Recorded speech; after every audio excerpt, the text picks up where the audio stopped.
आज की क्लास की शुरुआत हम करते हैं उसी इनफाइनाइट ग्रिड नेटवर्क से।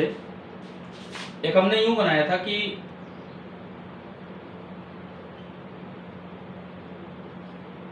एक कैपेसिटिव नेटवर्क था,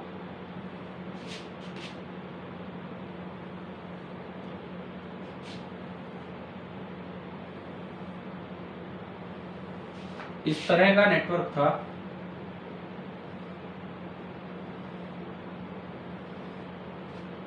और हर ब्रांच में कैपेसिटेंस लगा था C। हर ब्रांच में कैपेसिटेंस लगा था C। जितने भी आपके वायर्स थे सब में C था। मैं अभी सब में नहीं बनाऊंगा, मैं 2-4 में दिखा रहा हूँ भाई। ये इस तरह का था और आपको A और B इस एज के क्रॉस इक्विवेलेंट निकालना था। C equivalent across A and B। देखो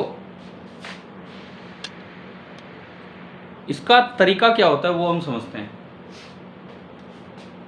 सबसे पहली बात, आप कोई एक बैटरी लगाओ केवल और केवल इस तरह से कि मान लो मैंने बैटरी A से लगाई होती, A से चार्ज एंटर करवाया होता और उसका दूसरा पार्ट कर रखा होता अर्थिंग। अर्थिंग का मतलब कितने पोटेंशियल पे है? सेकंड पॉइंट जीरो वोल्ट पे है सेकंड। और हमने कभी कैपेसिटर के समय शुरू में भी सीखा है कि 0 वोल्ट पे ही ये अर्थिंग वाला भी होता है और 0 वोल्ट पे ये इन्फिनिटी वाले भी होते हैं। ये जो बहुत दूर हैं ये भी सारे कितने वोल्ट पे हैं? 0 पे हैं। 0 वोल्ट पे। यानी कि अर्थिंग दिखाने का मतलब है कि आपने एक बैटरी का एक पॉइंट यहाँ लगाया है और दूसरा B की बजाय बाहर लगा दिया। समझ गए हो? 0 वोल्ट का मतलब है दूसरा एंड जो है नेगेटिव एंड आपने बाहर लगा दिया। सपोज आपने 20 वोल्ट की बैटरी लगाई, मैंने माना कि भाई आपने 20 वोल्ट की बैटरी लगाई और उससे ये चार्ज चल के आया Q। जैसे ही Q चार्ज A पे एंटर करेगा, कितने पाथ हैं आगे बढ़ने के लिए? 4। और B पे बैटरी लगाई नहीं है, दूसरा एंड बैटरी का हमने कहां लगाया है? इन्फिनिटी पे। दूसरा एंड आपने लगाया है इन्फिनिटी पे, ठीक है। तो इसका मतलब चारों पाथ बाहर निकालने के हिसाब से बिल्कुल एक जैसे हैं, तो चारों में आइडेंटिकल चार्ज डिस्ट्रीब्यूशन होगा। तो बताओ कितना कितना बटा? चारों में कितना कितना बटेगा? Q/4। ये तब नहीं है जब आपने B पे बैटरी लगाई हो। B पे नहीं लगाई मैंने एक बार A से चार्ज एंटर करवाया और इन्फिनिटी मतलब सारे बाहर वाले कनेक्ट कर दिए। तो उससे मुझे पता लगा कि इस AB ब्रांच में जो फ्लो करके आया होगा चार्ज वो गया होगा Q/4। आप ये बताओ, पहला स्टेप आ गया समझ? First step. अब मैं एक और काम करूंगा इसमें। मान लो इसी अरेंजमेंट में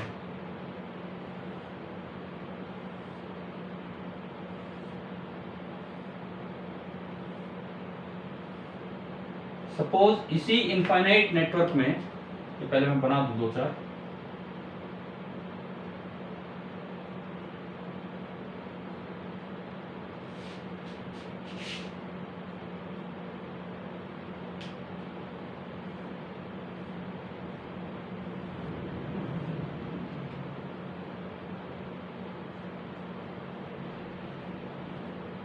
ये आपने इस तरह का दिखाया और यही आपके पॉइंट है A और B।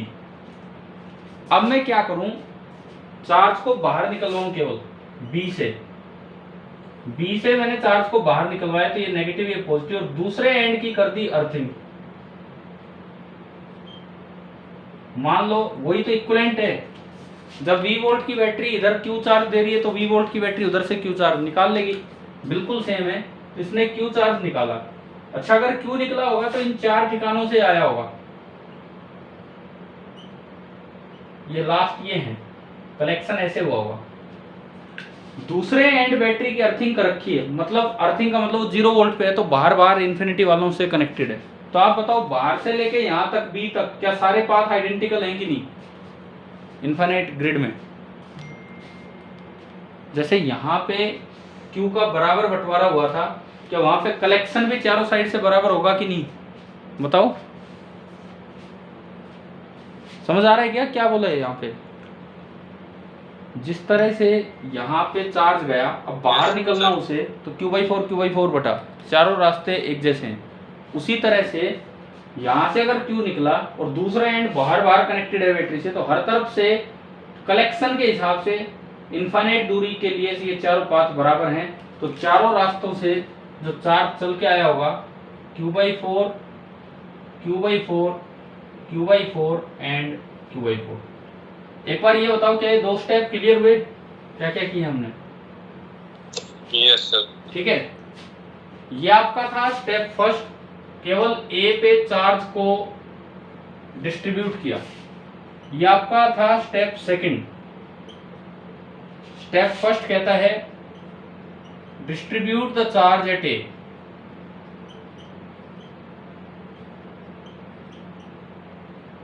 और कलेक्ट कीजिए इन्फिनिटी पे, कलेक्ट बी पे मत कीजिए। स्टेप सेकंड कहता है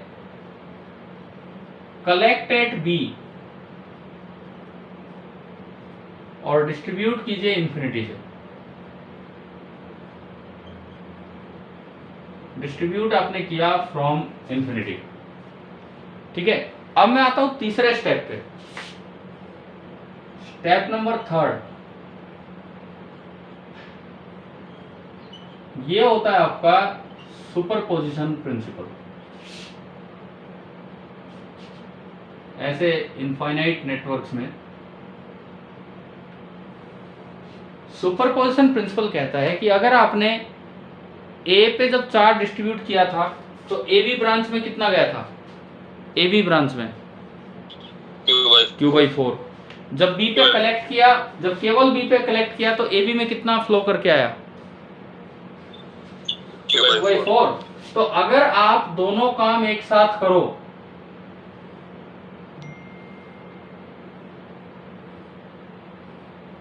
अगर आप दोनों के दोनों काम एक साथ करो, जैसे मान लो this is the point A and this is the point B, हर एक ब्रांच में कैपेसिटेंस लगा है C इन्फिनिटी तक, जो मैं नहीं भी बना रहा वहां भी कैपेसिटेंस है, तो हर तरफ ये लगा रखे हैं आपने इस तरीके से। अब अगर आप इन इकट्ठा काम कर दो कि A से तो बैटरी का पॉजिटिव और B से बैटरी का नेगेटिव, तो ए बी ब्रांच में इन दोनों का सम फ्लो करेगा। अगर केवल ए पे एंट्री देते तो Q/4 जाता, केवल बी से एग्जिट कराते तो Q/4। दोनों काम एक साथ कराओगे तो अब ए बी ब्रांच में कितना कितना चार्ज फ्लो करके गया होगा, बताओ?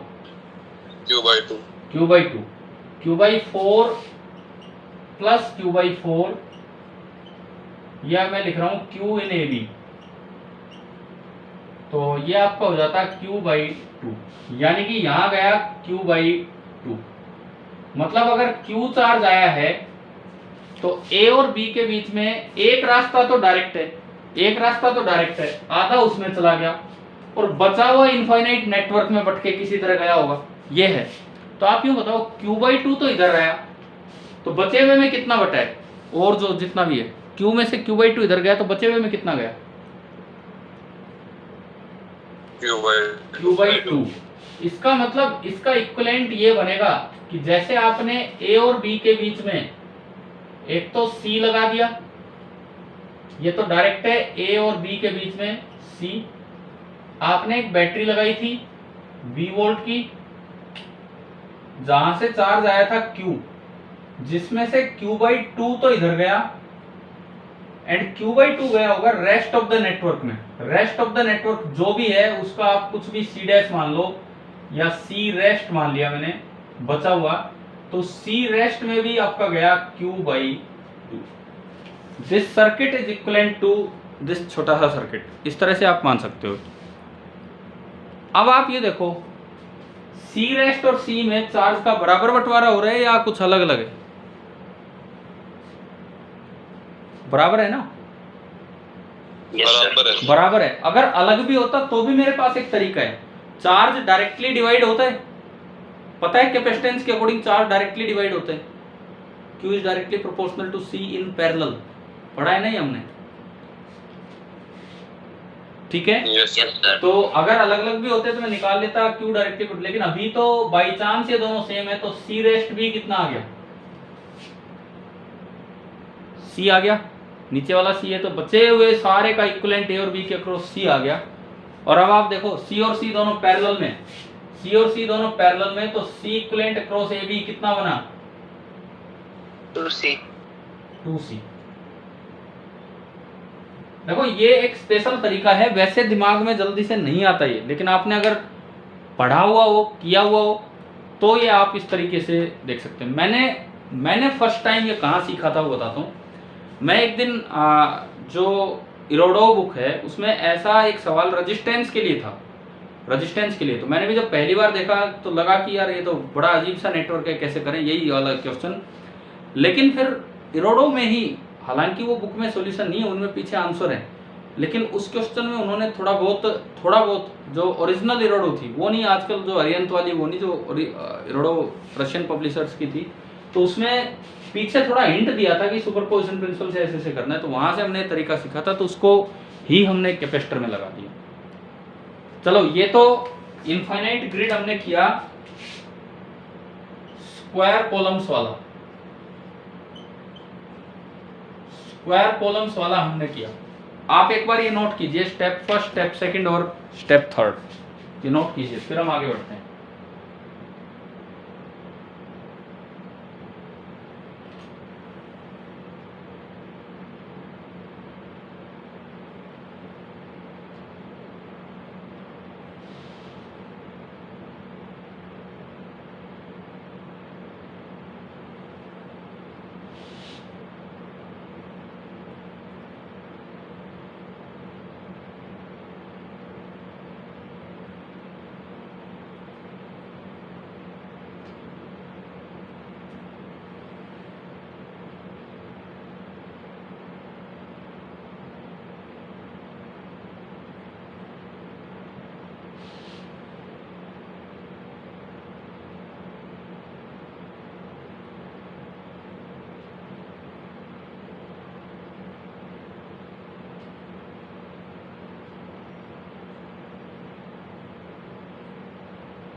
अभी 31 पार्टिसिपेंट्स हैं,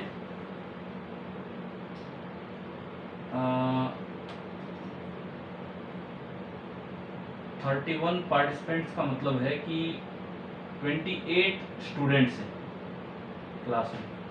अब ये लास्ट तक बचे रहने चाहिए, कल परसों 3 दिन हो गए, मैं देख रहा हूँ आप लगभग टिके रहते हो, ऐसा नहीं है कि आप नहीं आ रहे हो, पूरी क्लास अटेंड कर रहे हो, लेकिन समझते चलो। अच्छा ये बताओ, कुछ नया सीखने को मिला कि नहीं इस मेथड में? बताओ भाई, क्या ये हमने पहले कभी किया हुआ था इस तरह से भी? Yes sir. ठीक है, देखो अगर हम पिछली कुछ क्लासेस देखें तो लगभग नया नया काम ही चल रहा है। कल हमने स्टार डेल्टा सीखा था, वो भी नया था हमारे लिए, ठीक है, वो भी बिल्कुल नया था, तो ये अच्छे से अप्लाई करो। अब मैं आपको एक और ग्रिड देता हूँ, ग्रिड देता हूँ, उस पर हम करते हैं। आप इसको रिपीट कीजिए, हेक्सागन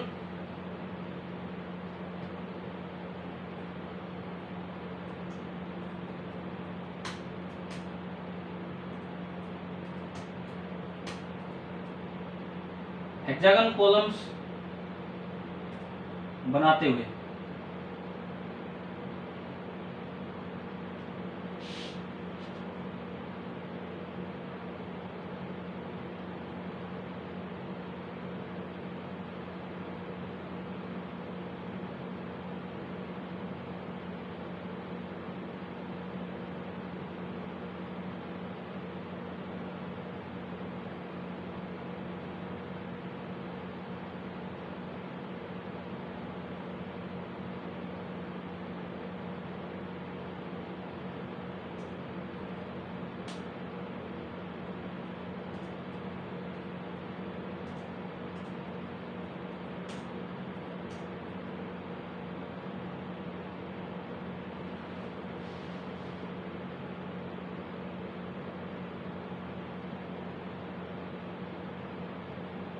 क्वेश्चन आ गया समझ क्या बोला है मैंने?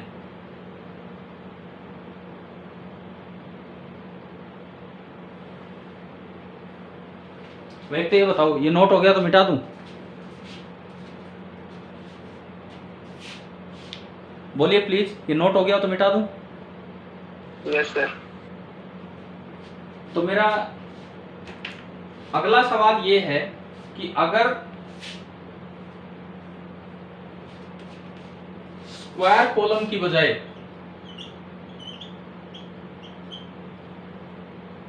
हेक्सागोनल कॉलम हो,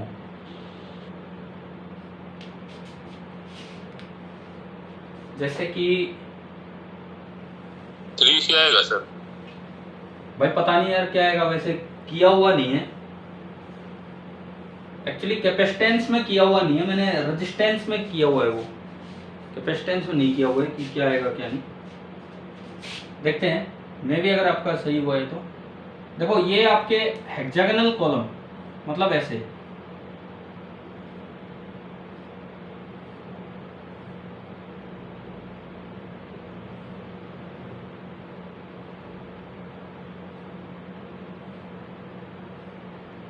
ये इस तरह से इनफाइनाइट तक आप स्प्रेड कर देंगे इन्हें। समझ आ गया ना कैसा कैसा नेटवर्क है?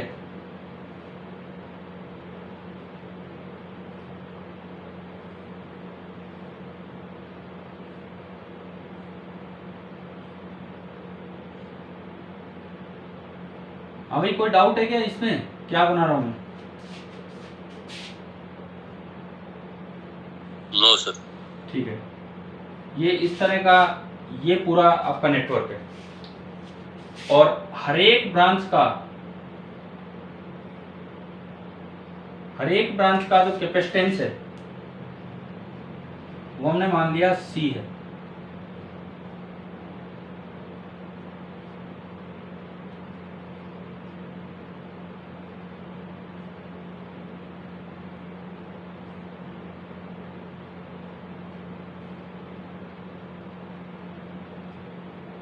करिए, एक बार ट्राई कर लिया हो आपने तो मैं करवाऊंगा, नहीं तो आप पहले ट्राई कीजिए।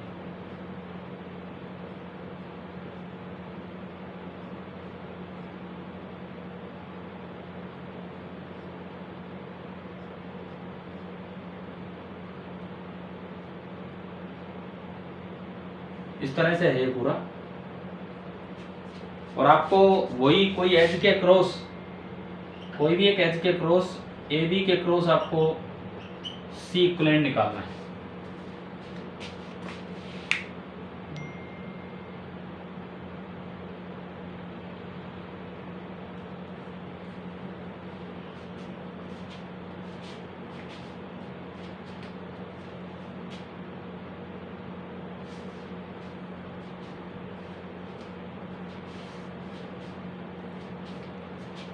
कर लिया क्या? 3C आ रहा है, कुछ और आ रहा है अगर आपने ट्राई किया तो?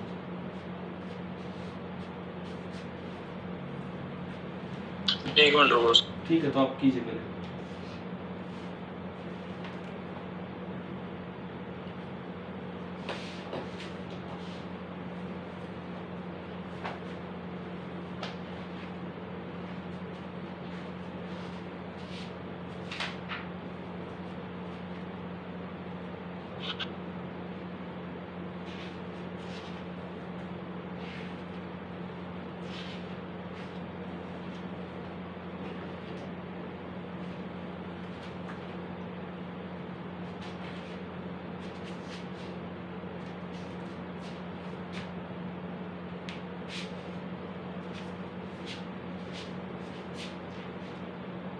विनीता आप बताओ अगर कुछ बन पा रहा है तो आंसर इसमें।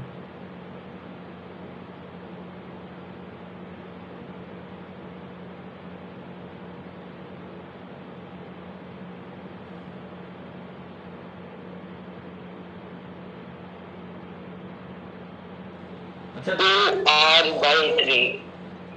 2R/3। R क्या आ गया यहाँ पे? R क्या चीज है? RC/3। 3C/2। देखो 3 आंसर आ चुके हैं, कोई 2C/3, कोई 3C, कोई 3C/2। चलो मैं पूछता हूँ आपसे इसमें एक एक करके।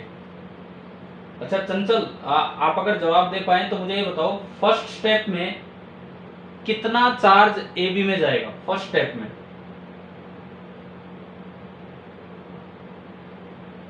चंचल बोल रहे हैं कि आप, आवाज आ नहीं रही मेरे पास।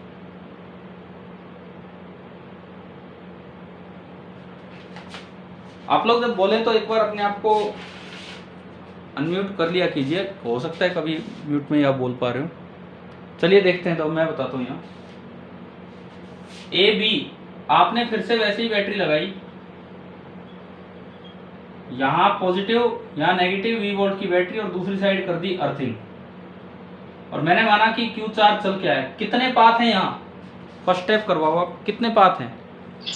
तीन। और इन्फिनिटी पे निकलना है तो तीनों एक जैसे हैं, तो इसमें कितना गया होगा ए बी में? Q/3। ठीक है। फिर आप जब अपने सेकंड स्टेप में जाएंगे, सेकंड स्टेप में जब आप जाएंगे तो बिल्कुल वही आप अरेंजमेंट लेके चलेंगे बी पे। ये बी है, एक ये है और एक ये है, बस मैंने बी वाले तीन दिखाए हैं। ये ए है। आपने फिर से क्या किया, ये नेगेटिव ये पॉजिटिव और इस तरह का काम कर दिया। अब फिर यही बात है कि यहां से क्यू निकला होगा, तो तीनों एक जैसे हैं, तो कितना कितना आया होगा? अगेन आपका क्या आया होगा? Q/3। फिर आप स्टेप नंबर 3 पे जाते हैं, सुपरपोजिशन प्रिंसिपल। आप अपने तीसरे स्टेप पे गए, सुपरपोजिशन प्रिंसिपल वाले स्टेप पे। तो आप जब उस ए बी ब्रांच को देखते हैं, ए बी ब्रांच को, तो ए बी ब्रांच में कितना चार्ज चलेगा? ये ए ये बी, आपने वही बैटरी लगाई बाई सुपरपोजिशन प्रिंसिपल। Q का कितना हिस्सा देखो, QAB Q/3 प्लस Q/3 कितना बना? 2Q/3। अब इसमें से 2Q/3 तो गया इधर, बचा हुआ वो C रेस्ट है, बचा हुआ जो भी है दैट इज C रेस्ट हमारे लिए, वो तो C रेस्ट है और ये C है। अच्छा 2Q/3 इधर गया तो Q/3 ऊपर गया होगा, और पैरेलल में चार्ज डिवाइड होता है डायरेक्ट रेशियो में। डायरेक्ट रेशियो में डिवाइड होगा तो ऊपर आधा चार्ज जा रहा है, यहाँ डबल चार्ज जा रहा है, तो ऊपर कैपेसिटेंस कितना होगा? 2C 2C या C/2 बताओ, बोलो भाई। C/2। देखो पैरेलल में जो चार्ज डिवाइड होता है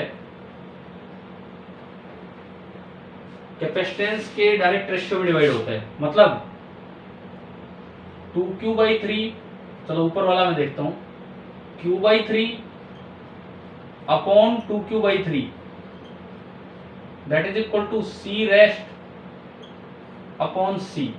Q/3 से ये यहां से आप देखते हो तो C रेस्ट आपका कितना आ गया? C रेस्ट आपका आ गया 2C। ठीक है, C रेस्ट आपका आ गया 2C। यार फिर से मैंने गलती की, C रेस्ट आपका आएगा C/2। C/2 ऊपर है और C ये है, और ये दोनों पैरेलल हैं, तो C इक्विवेलेंट कितना आया? जुड़ जाएंगे, C plus C/2 that is 3C/2। तो भाई ये भी एक टेक्निक थी इनफाइनाइट ग्रिड नेटवर्क्स में किस तरह आपको जाना चाहिए। आप मुझे बताओ, क्या ये मेथड आपको समझ आया कि नहीं आया?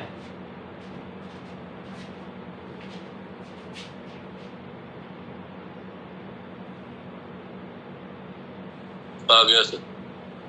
ठीक है, आप लोग एक बार ये जिसका बचा हुआ है नोट कर लीजिए, फिर इससे आगे बढ़ते हैं।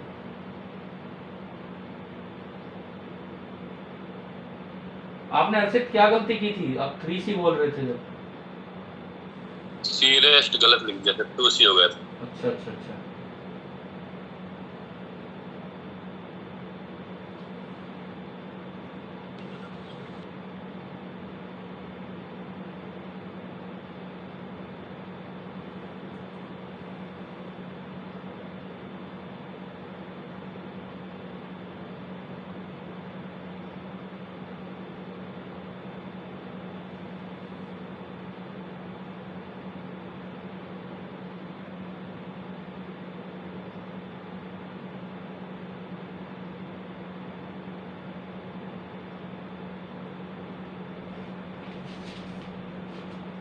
अब तो थोड़ा सर्किट पार्ट कुछ काबू में आने लगा होगा।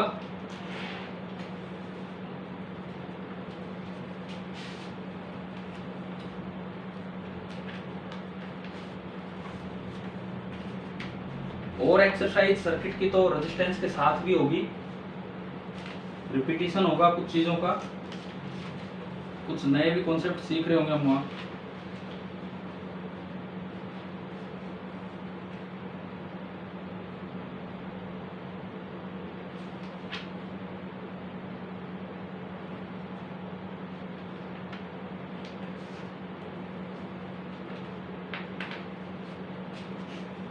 मिटा दूं, हो गया?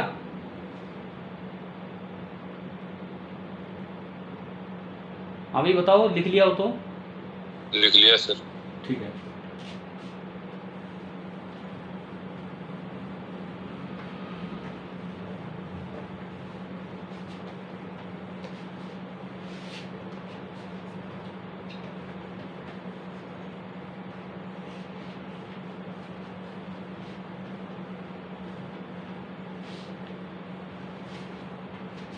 अब अगर आप HCV में एक्सरसाइजेज में ये सीक्वेंस निकालने के लिए मैं बता रहा हूं, क्वेश्चन नंबर 24 to 29 जो है, मुझे लगता है एक बार आप देख लेना, मुझे लगता है शायद सीक्वेंस की कैलकुलेशन पे ही है। मतलब इस तरह के अलग अलग सर्किट्स होंगे, कोई कुछ और आपको सीक्वेंस निकालना होगा। यूँ तो और भी पूरा चैप्टर है, बट ये सर्किट पार्ट सा है लगातार। है क्या ऐसा? अगर बुक रखी हो आपके पास तो इसी तरह के छोटे मोटे सर्किट इधर उधर घुमा के।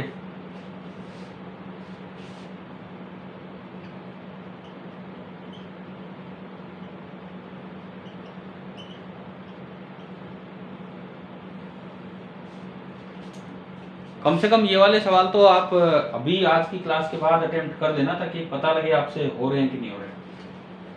अच्छा, एक मैं आपको एक और स्पेशल काम यहाँ देता हूँ। HCV का लास्ट सोल्ड एग्जाम्पल, HCV का लास्ट सोल्ड एग्जाम्पल, ये बताओ बुक खोल रखी है क्या आपने?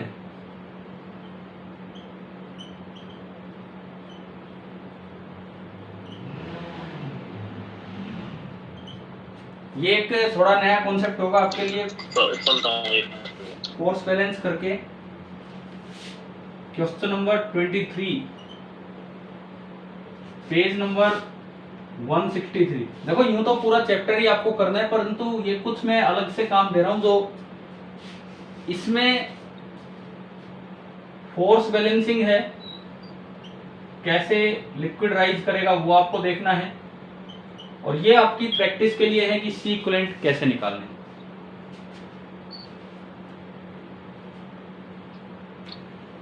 ठीक है भाई, करोगे ये, ट्राई कर लोगे ना? अभी अब जो लास्ट पार्ट हमारा आता है, लास्ट पार्ट इसका कैपेसिटेंस और पोटेंशियल और इन सब चीजों का, पोटेंशियल कोई अलग चैप्टर तो है नहीं, लेकिन वो पिछले टेस्ट में आ गया, इसीलिए हमें अलग से देखना पड़ा। वो हमारा होता है डाइलेक्ट्रिक्स एंड पोलराइजेशन।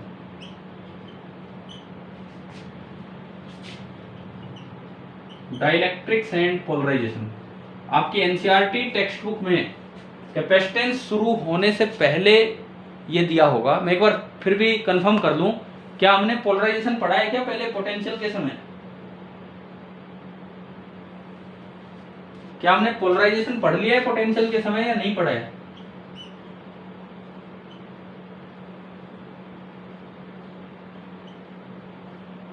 आपको याद नहीं आ रहा है या कैसे, बोल ही नहीं रहे हो?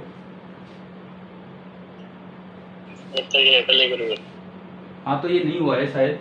देखो अब सुनो, ये लास्ट पार्ट है इस कैपेसिटेंस वाले चैप्टर का ही लगा लो। एक वेंडी ग्राफ जनरेटर हम नहीं पढ़ रहे हैं, वो हटा दिया गया, आपकी नई बुक से भी हटा दिया गया, एनसीईआरटी से, और सिलेबस में भी है नहीं वो कहीं वेंडी ग्राफ जनरेटर, तो वो पढ़ने की जरूरत ही नहीं है। तो डाइलेक्ट्रिक एंड पोलराइजेशन एक बार आप एनसीईआरटी बुक खोल सकते हैं, अगर घर पे तो हो, किताब होगी आपके पास।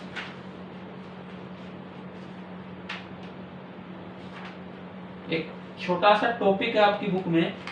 कौन सा पेज? पेज नंबर मैंने लिखा हुआ है, आप देखो 71।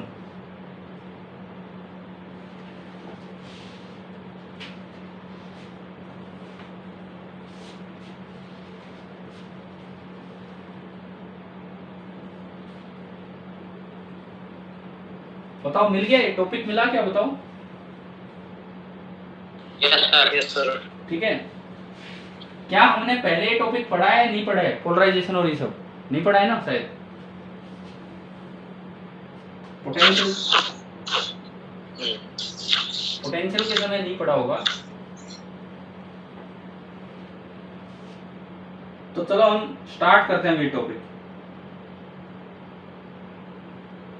Dielectric and polarisation. ये वाला पार्ट हम स्टार्ट करते हैं। कुछ थ्योरेटिकल सा टॉपिक है लेकिन अच्छे से आना चाहिए, अच्छे सवाल बनते हैं इन पे।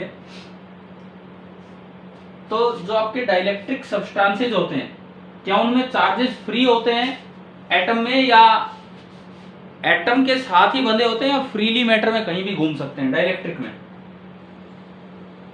फ्रीली नहीं घूमते सर। नहीं घूमते। डाइलेक्ट्रिक्स में क्या होता है, ऑल द चार्जेस, डाइलेक्ट्रिक्स में मेटल्स की तरह नहीं है ये, all the charges are attached to specific atoms बोलो या मॉलिक्यूल्स भी आप बोल सकते हो, एटम्स और मॉलिक्यूल्स, चार्जेस फिक्स होते हैं, पहला पॉइंट। तो फिर जब आप फील्ड लगाओगे तो फिर क्या उस पर कोई असर होता है कि नहीं होता है, बताओ। जब आप बाहर से फील्ड लगाते हो, on applying external field, external E लगाने पे उनके अंदर ना दो मैकेनिज्म होते हैं, टू मैकेनिज्म्स। दो मैकेनिज्म्स क्या क्या होते हैं वो मैं अभी इस बची हुई जगह पे बोर्ड में बताऊंगा। एक को हम बोलते हैं स्ट्रेचिंग और एक को बोलते हैं रोटेटिंग। किसमें स्ट्रेचिंग होती है, किसमें रोटेटिंग, और इनका मतलब क्या है वो हम अभी सीख ही रहे होंगे। आपने केमिस्ट्री में भी पढ़ा होगा, इवन फिजिक्स में भी शायद आ रही हो नाम, non polar molecule and polar molecule. क्या ये नाम आए हैं क्या, बताओ। पढ़े हैं ना हमने? Yes sir. हाँ, तो मैं एक बार बात करूं नॉन पोलर मॉलिक्यूल्स की, और मैं एक साइड बनाता हूं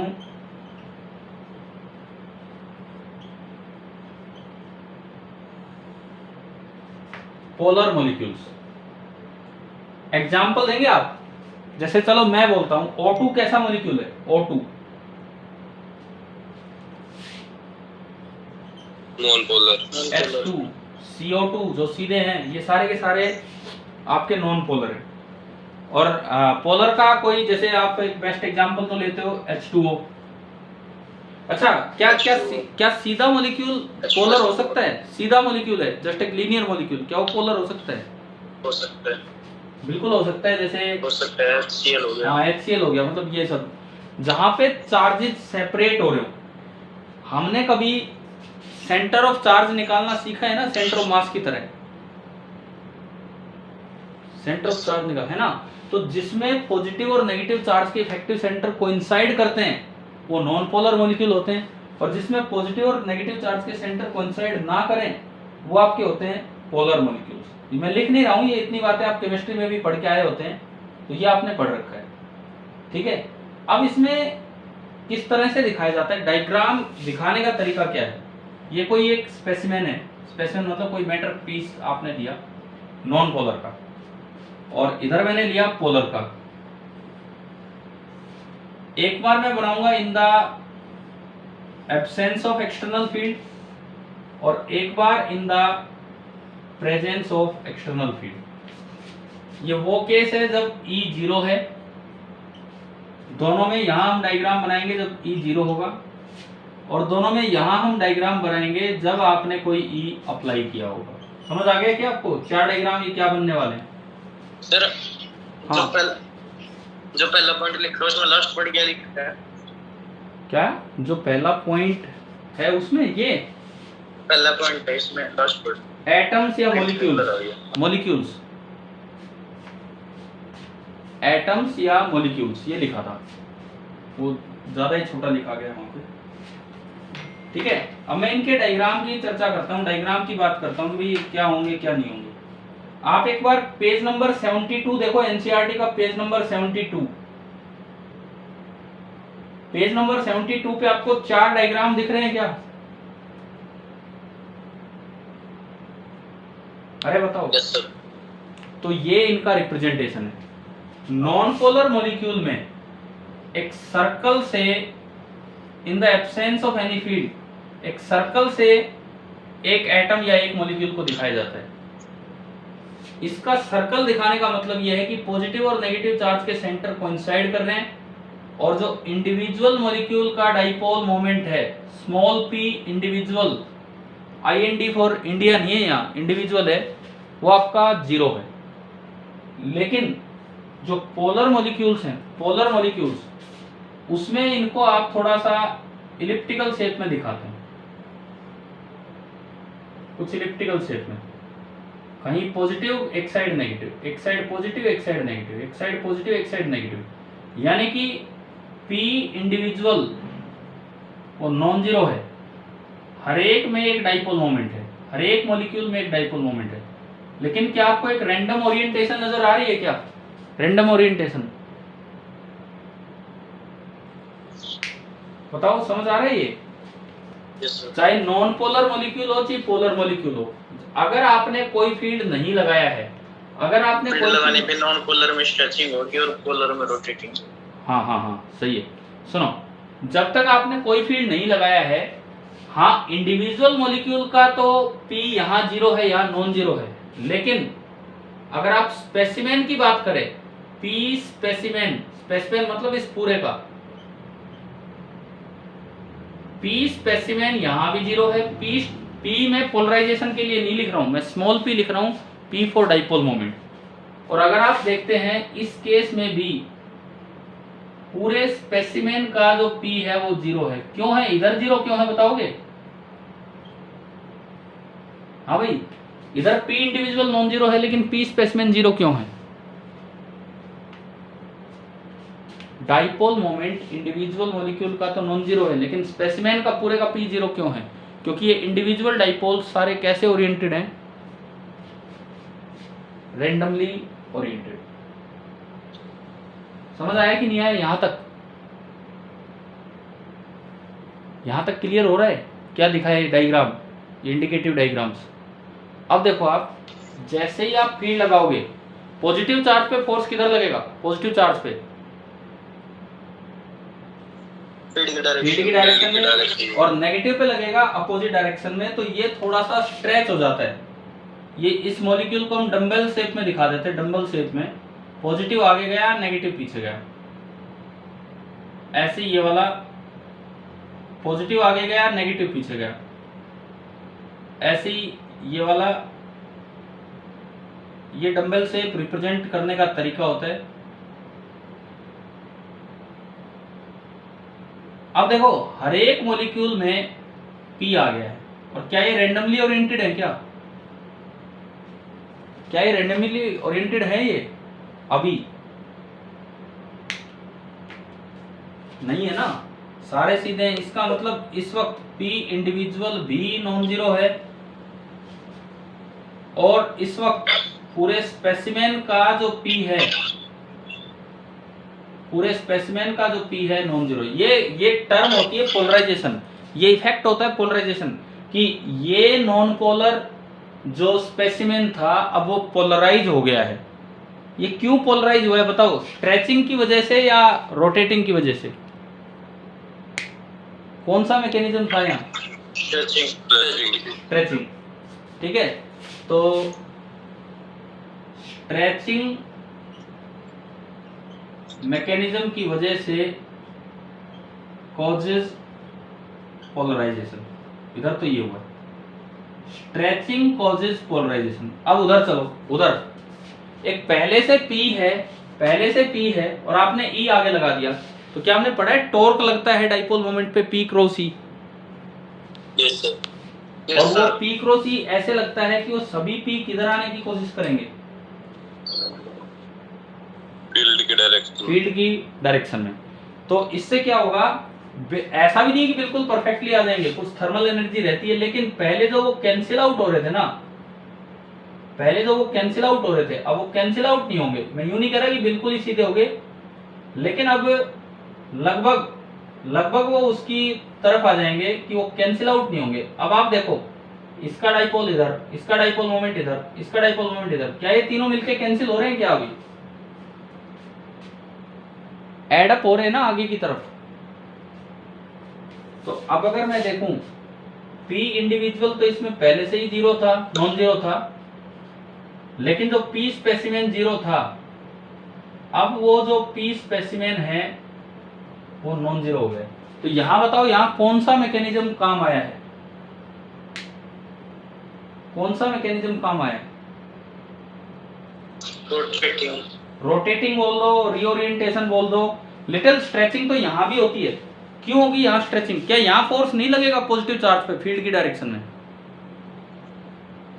लगेगा ना। तो यहां पे क्या होता है, रोटेटिंग मेन मैकेनिज्म है with a little stretching. Rotating को यहां रीओरिएंटेशन भी बोल सकते हैं, rotating with a little stretching, मतलब मेनली तो रोटेटिंग ही है। Causes polarisation. तो पोलराइजेशन एज अ फिनोमिना अगर आप देखें तो क्या आपको समझ में आ गया पोलराइजेशन फिनोमिना का क्या मतलब है? पोलराइजेशन फिनोमिना का मतलब है, चाहे वो पोलर मॉलिक्यूल हो चाहे नॉन पोलर मॉलिक्यूल हो, कैसे भी करके एक्सटर्नल फील्ड आने के बाद स्पेसिमेन में एक डाइपोल मोमेंट डेवलप हो जाना, इस फिनोमिना को हम बोलते हैं पोलराइजेशन। तो चलो आप एक बार ये नोट कीजिए, उसके बाद हम इसको आगे बढ़ाते हैं।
सर स्पेसिमेन मतलब एक है या पूरा? स्पेसिमेन मतलब एक मैटर, ये जो पूरा मैटर पीस है ना, इसको स्पेसिमेन बोलते हैं, और उसका एक एटम या मॉलिक्यूल ये अलग है।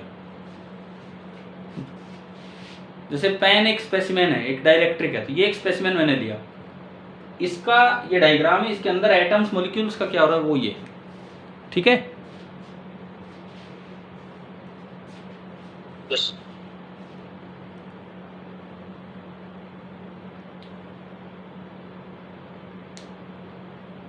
हाँ भाई बना दिया।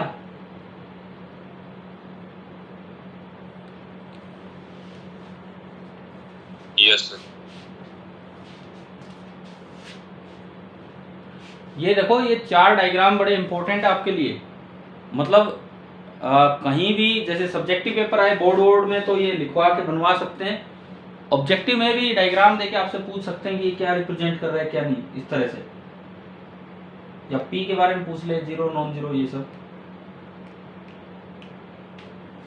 चलिए मिटा दो ना, हो गया होगा।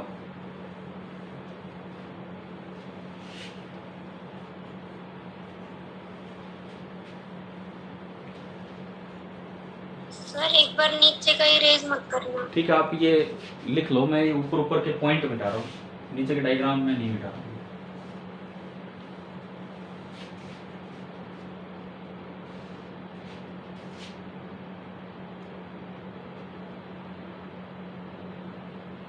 अब जैसे मैं एक एग्जांपल आपको देता हूं यहाँ, P इंडिविजुअल, देखो ये बात दिमाग में रखना, स्मॉल p डाइपोल मोमेंट होता है, कैपिटल P से हम पोलराइजेशन को डिनोट करेंगे अभी। P individual for H2O molecule, क्या पहले, मुझे लगता है कि पहले कभी ना कभी तो ये जिक्र हुआ होगा, या तो फिजिक्स में या केमिस्ट्री में। P individual for H2O molecule कितना होता है?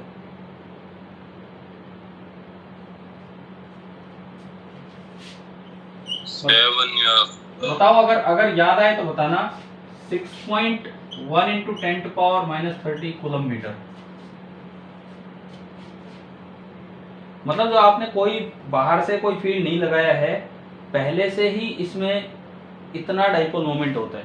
इसका डायग्राम कुछ ऐसा होता है, O बड़ा, ये दो, यार क्या कभी डिस्कस नहीं हुआ क्या ये इस तरह का कुछ? ये O है, ये H है, ये H है। ये शायद हाइड्रोजन चैप्टर में हुआ है। अच्छा ठीक है, तो सुनो, H और H का जो इफेक्टिव सेंटर है, हाइड्रोजन के मुकाबले ऑक्सीजन इलेक्ट्रोनेगेटिव है, तो O वाला जो पॉइंट है वो नेगेटिव की तरह बिहेव करेगा, ये नेगेटिव सेंटर की तरह बिहेव करेगा।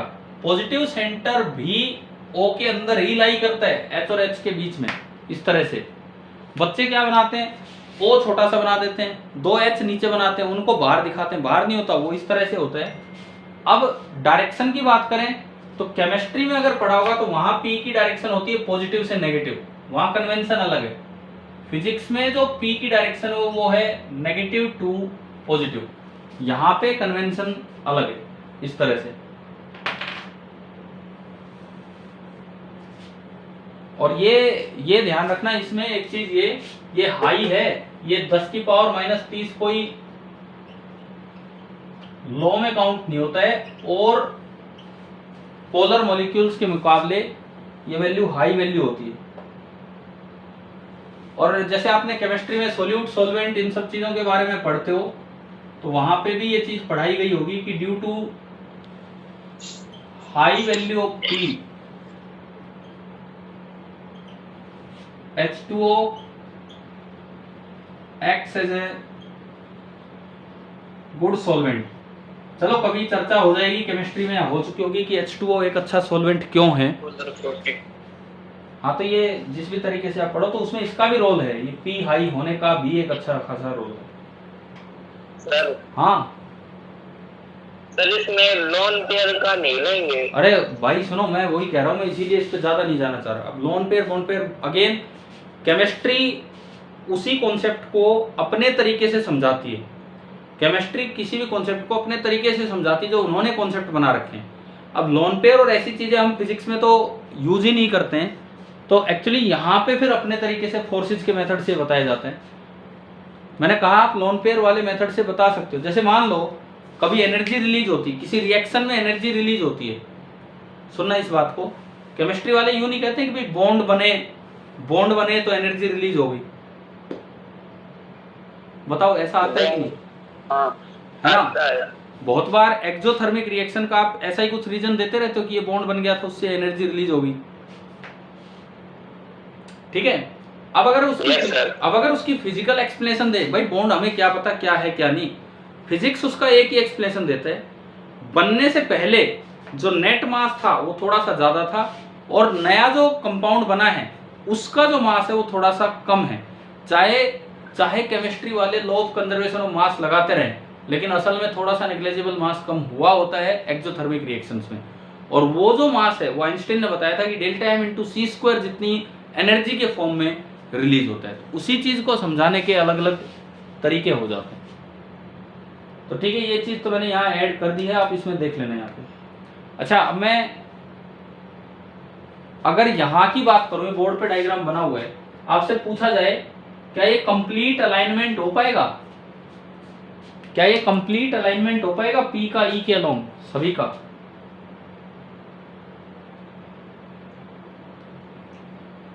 बताओ, क्या ये पॉसिबल है P को कंप्लीटली अलाइन कर पाना?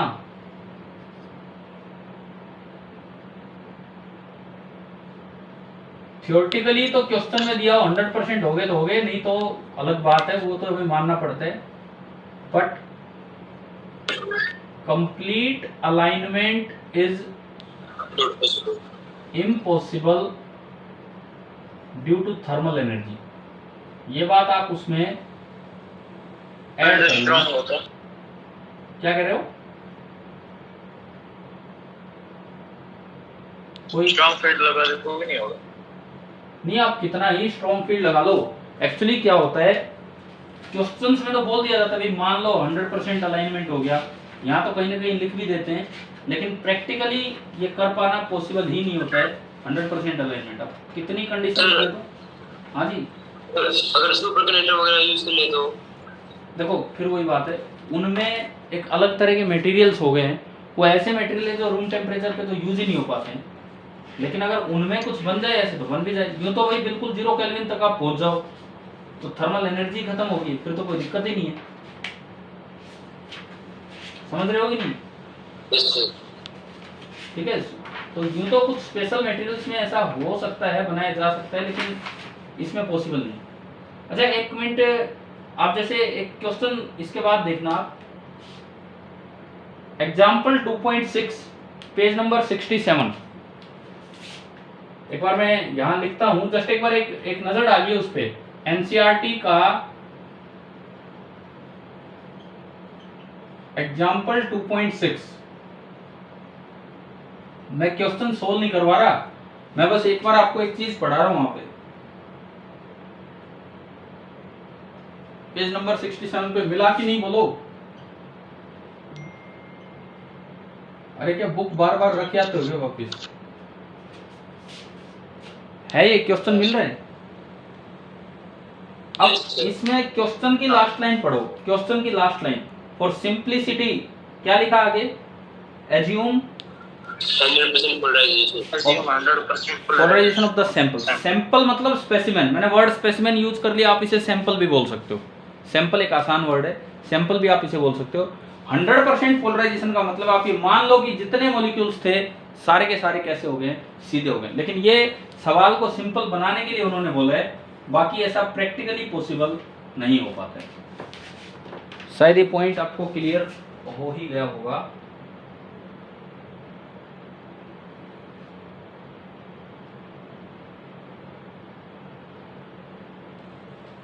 सर ये वर्ड स्पेसिमेन ज्यादातर नकली नोटों को छुपा देते हैं। स्पेसिमेन क्या कह रहे हो? नकली नोट होते हैं उनको छुपा देते हैं ज्यादातर। एक सेकंड सुनता हूँ आपकी बात। स्पेसिमेन तो भाई जैसे कोई किताबें देने आते हैं, ये कंपनी वाले कई अलग अलग पब्लिशर्स होते हैं, क्या उसको नहीं बोलते हम स्पेसिमेन ले लो भाई, ये बुक का स्पेसिमेन है, इस तरह से सुना होगा ना ये वर्ड? ठीक है, आप सैंपल बोल दो, स्पेसिमेन बोल दो, कुछ ही बोल दो। चलिए मिटा दूं क्या, ये यहाँ तक हुआ हो तो? मिटा दो। ठीक है।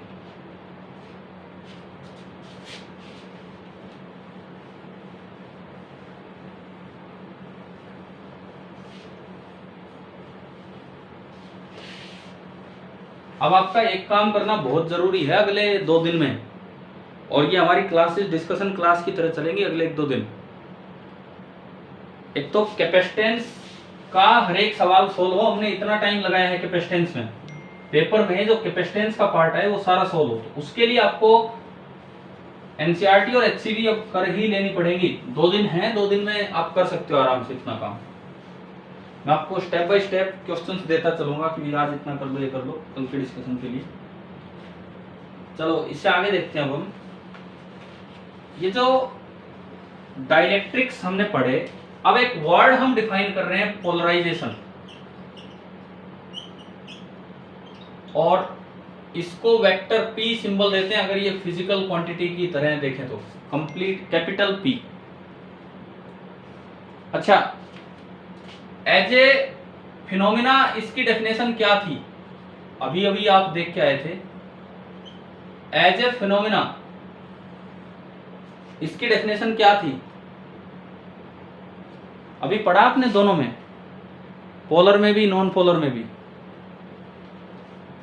एज ए फिनोमेना इसकी डेफिनेशन क्या थी? Generation of net dipole moment in a sample of dielectric. वो चाहे स्ट्रेचिंग से हुआ हो चाहे रोटेटिंग से हुआ हो, इस फिनोमेना को हम बोल देते हैं पोलराइजेशन। ये जो पीछे आप करके आए अभी ये है। अब बात आती है as a physical quantity.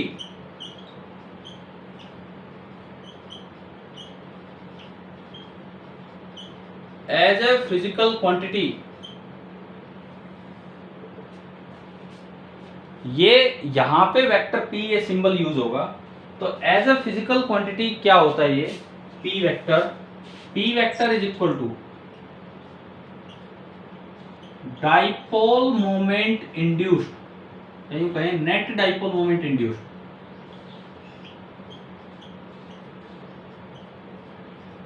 Net dipole moment से रोटेशन से इंड्यूस्ड इन द सैंपल। आपने वर्ड स्पेसिफिकली चेंज करवा दिया, मेरा सैंपल लिखने लग गया मैं। Divided by volume of sample. ये जैसे भी करके इसमें डाइपोल मोमेंट इंड्यूस हुआ, स्ट्रेचिंग से चाहे रोटेटिंग से, कितना डाइपोल मोमेंट इंड्यूस हुआ, कितने वॉल्यूम में इंड्यूस हुआ, इसे हम बोलते हैं polarization vector, p vector. Unit क्या बनेगी इसकी? यहां से SI unit of p। Dipole moment की क्या होती है? Coulomb metre. वॉल्यूम की क्या होती है? Metre cube. यानी कि यूनिट बनी coulomb per metre square.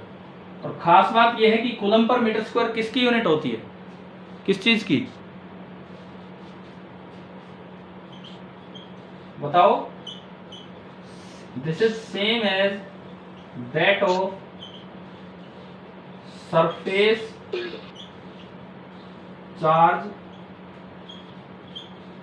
Density. ये बात याद रहनी चाहिए। कई बार ऐसे आ जाते हैं कि भाई इनमें से कौन से ऐसे दो ऑप्शन छाटो, भी कौन से ऐसे दो कॉलम है जिनकी सेम यूनिट है। तो पोलराइजेशन और इसकी यूनिट बिल्कुल सेम। क्या होता है पोलराइजेशन? डेफिनेशन समझ आई? किसी भी सैंपल में पोलराइजेशन क्या है? ये इलेक्ट्रिक पोलराइजेशन है। एक चीज दिमाग में रखना, ये इलेक्ट्रिक क्या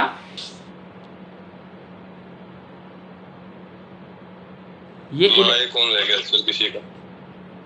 चलो देखो इधर, ये इलेक्ट्रिक पोलराइजेशन है। आगे चल के ऑप्टिक्स में भी पोलराइजेशन आएगा। ऑप्टिक्स में वो ये नहीं है। आप पहले ये नोट कीजिए, उसके बाद इसको आगे बढ़ाते हैं।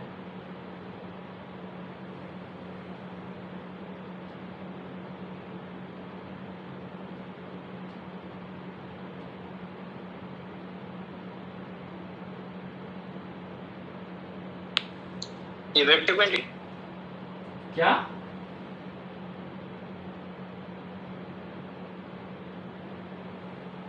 वेक्टर क्वांटिटी है। हाँ वेक्टर क्वांटिटी है, इसीलिए वेक्टर साइन लगाया है। इसकी डायरेक्शन वही होगी जो डाइपोल मोमेंट की डायरेक्शन है। जो डाइपोल मोमेंट आपका इंड्यूस हुआ है, क्योंकि वॉल्यूम की तो कोई डायरेक्शन है नहीं।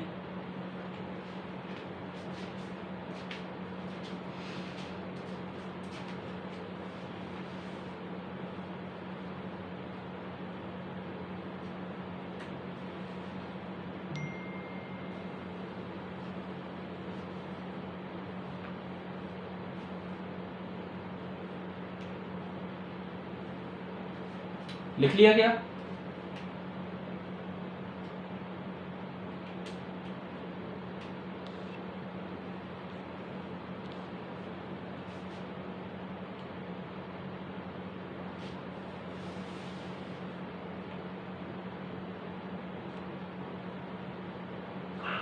हाँ भाई बताओ, मिटा दूं?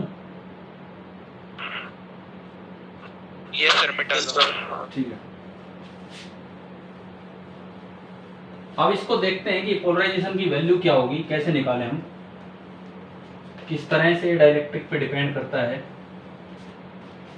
ये चीज हम सीख रहे होंगे। मान लो आपने दो प्लेट्स ली,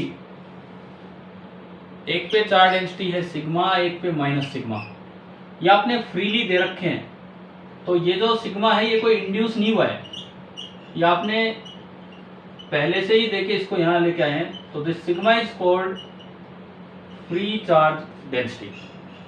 अच्छा, सिग्मा और माइनस सिग्मा की वजह से बीच में कोई फील्ड ई नोट आया होगा। ई नोट में बोल रहा हूँ वैक्यूम में, जब आपने कुछ भी नहीं लगाया, जब आपने कुछ भी नहीं लगा रखा तो कोई फील्ड ई नोट बना होगा। ये दोनों कंडक्टर्स हैं, ये दोनों कंडक्टिंग प्लेट्स हैं।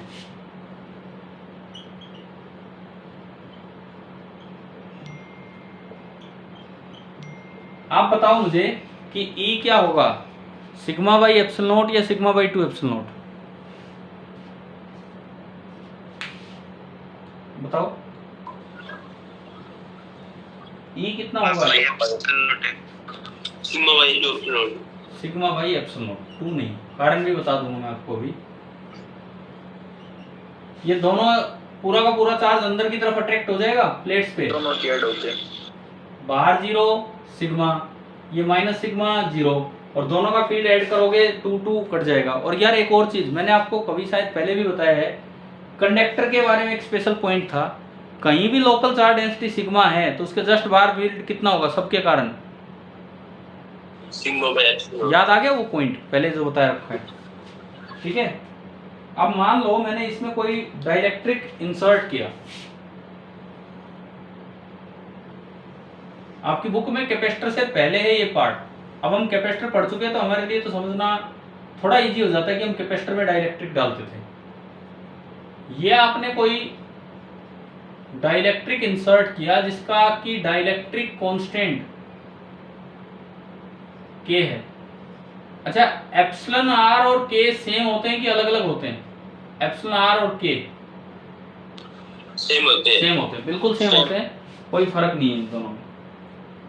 तो अब आप ये बताओ इस पे कितना कितना चार्ज इंड्यूस हुआ होगा, चार्ज डेंसिटी की बात करो या जैसे भी, कितना चार्ज इंड्यूस हुआ होगा,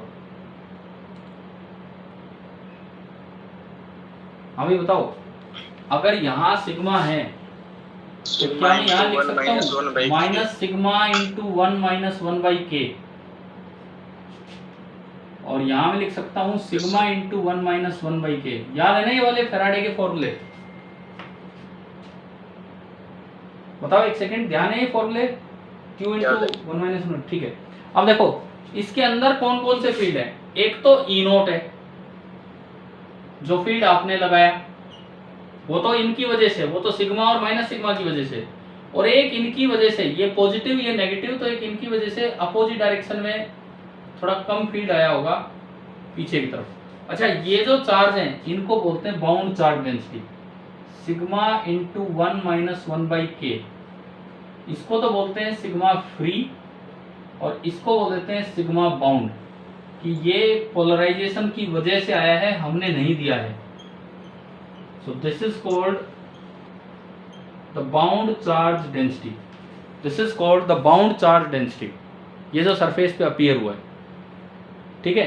अब इनकी वजह से जो फील्ड होगा E बाउंड, इनकी वजह से जो फील्ड होगा, या E पोलराइज भी बोल सकते हो आप, पोलराइजेशन के कारण जिस तरह इन दोनों का field divide by epsilon not है, इस तरह इन दोनों का फील्ड भी इधर की तरफ डिवाइड बाय एप्सिलॉन नॉट हो जाएगा। तो इन दोनों का रिजल्टेंट फील्ड क्या बचा आगे की तरफ? भाई ई नोट आपका है सिग्मा बाई एप्सिलॉन नॉट, और ई बाउंड पीछे ये है, तो आगे जो ई नेट बचेगा वो आगे बचेगा कुछ, ई नेट आपका कितना बचेगा? ई नेट क्या डायग्राम से दिख रहा है? E naught minus E B, है ना भाई? E naught minus E B, E naught है sigma by epsilon naught minus E B, sigma by epsilon naught into sir ये तो कोई नहीं, अब इसको कर देते हैं जो भी है। Sigma by epsilon not common आया, पोलराइजेशन टर्म पे चल रहे हैं हम, हो सकता है इसका एक पार्ट कर रखा होगा, 1 से 1 कैंसिल हो गया, यह आ गया सिग्मा बाई एप्सिलॉन नॉट का k टाइम्स। और ये हमने कैपेसिटेंस में भी कई बार यूज किया कि अगर बाहर फील्ड ई नॉट है तो मीडियम डालते ही अंदर फील्ड कितना हो जाएगा, 1/k टाइम्स। हाँ, तो ये आपका हुआ 1/k इस तरह से। क्लियर? अब मैं यहाँ पोलराइजेशन को डिफाइन करूं कि भाई पोलराइजेशन कितना है। ये जो आपने डायग्राम बनाया, इस डायग्राम में इसके अंदर देखो, ये पॉजिटिव चार्ज इधर हुआ, ये नेगेटिव इधर। डाइपोल मोमेंट की डायरेक्शन किधर से किधर होती है? डाइपोल मोमेंट की डायरेक्शन पॉजिटिव से नेगेटिव, पॉजिटिव से नेगेटिव या नेगेटिव से पॉजिटिव? डाइपोल मोमेंट की डायरेक्शन नेगेटिव से पॉजिटिव, नेगेटिव से पॉजिटिव। तो ये नेगेटिव है, इधर जो चार्ज अपीयर हुआ है वो नेगेटिव है, इधर जो चार्ज अपीयर हुआ है वो पॉजिटिव है। तो जो डाइपोल मोमेंट अंदर इंड्यूस हुआ होगा वो किधर हुआ होगा? यूं बनेगा, इधर से इधर। यस। ये मान लो इस स्पेसिमेन में, ये मैं स्मॉल p लिख रहा हूं, स्मॉल p, ये स्पेसिमेन में p नेट इंड्यूस हुआ, p नेट, ये मैंने यहां लिखा है कि p नेट इतना इंड्यूस हुआ। p नेट कितना होगा? मान लो ये लेंथ l है, सपोज ये लेंथ l है, तो p नेट कितना होगा? q इंटू एल होगा, जो भी चार्ज इंड्यूस हुआ होगा इंटू एल। बताओ। हाँ भाई, p नेट लिखो, p नेट होगा q इंटू 2a, 2a की वैल्यू है l, और q होगा इन पे चार्ज कितना है, चार्ज डेंसिटी इंटू एरिया। भाई ये एरिया, ये पीछे तक ये एरिया बनेगा यूं, ये पीछे तक जाएंगी ये सीट्स पूरी, समझ रहे हो ना? तो इसका जो एरिया है, थोड़ी देर के लिए मैंने इसका एरिया a मान लिया, समझ गए डाइलेक्ट्रिक कैसे बना है? ये एरिया a मान लिया, तो आप q को लिख सकते हो सिग्मा इंटू 1 माइनस 1/k और इंटू एरिया, और लास्ट में लिखा है l। आप बताओ क्या आपको डाइपोल मोमेंट लिखना आ गया है कि नहीं? भाई बताओ अगर ये समझ आया कि नहीं आया, डाइपोल मोमेंट कैसे लिखा मैंने? दोबारा बताऊं, dipole moment in the sample कितना लिखा है? आ गया। Q देखो, ये माइनस Q है, ये प्लस Q है।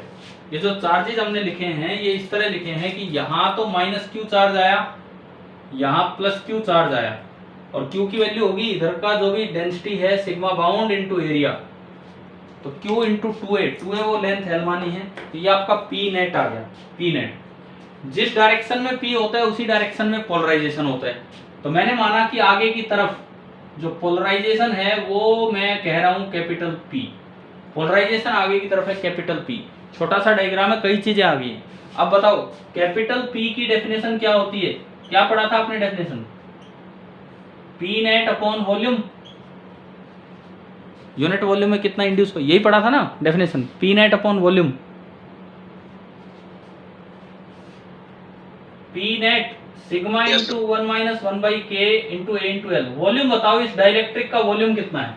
ये जो डाइलेक्ट्रिक क्यूब आपने, क्यूबॉइड आपने डाला है, इसका वॉल्यूम कितना है?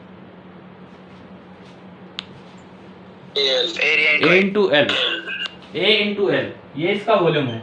क्या al से al कट गया? और सिग्मा इंटू 1 माइनस 1/k, ये थी आपकी बाउंड चार्ज डेंसिटी, यानी कि जो पोलराइजेशन आया उसका मैग्नीट्यूड आ गया सिग्मा बाउंड के बराबर। और ये आ भी सकता था, क्या आपने पढ़ा था? यूनिट पोलराइजेशन की वही होती है जो सरफेस चार्ज डेंसिटी की होती है, पढ़ा था ना? यानी कि इस तरह से आप जब भी कोई डाइलेक्ट्रिक डालेंगे तो जो पोलराइजेशन होगा that is directly equal to bound charge density. इससे आप ये नोट कीजिए पहले कि थोड़ा सा ये डायग्राम है, ये अभी कंटिन्यू होगा, पूरा हुआ नहीं काम ये वाला पोलराइजेशन वाला, लेकिन आप तब तक ये चीज नोट कीजिए।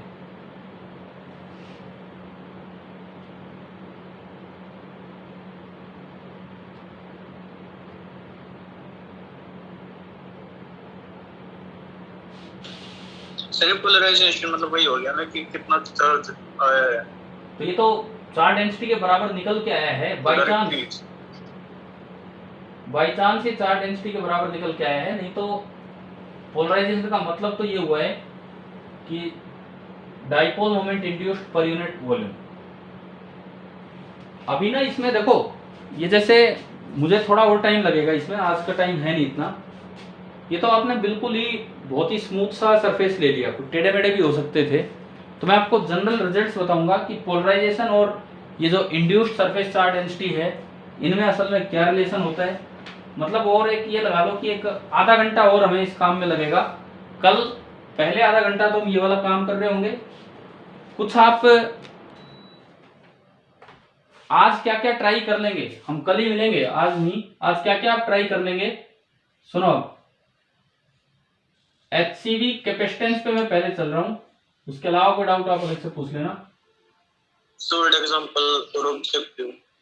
देखो एक तो ऑब्जेक्टिव जरूर करो पहले, क्योंकि दिन इतना ही है। ऑब्जेक्टिव फर्स्ट एंड सेकंड, एक तो ये कीजिए,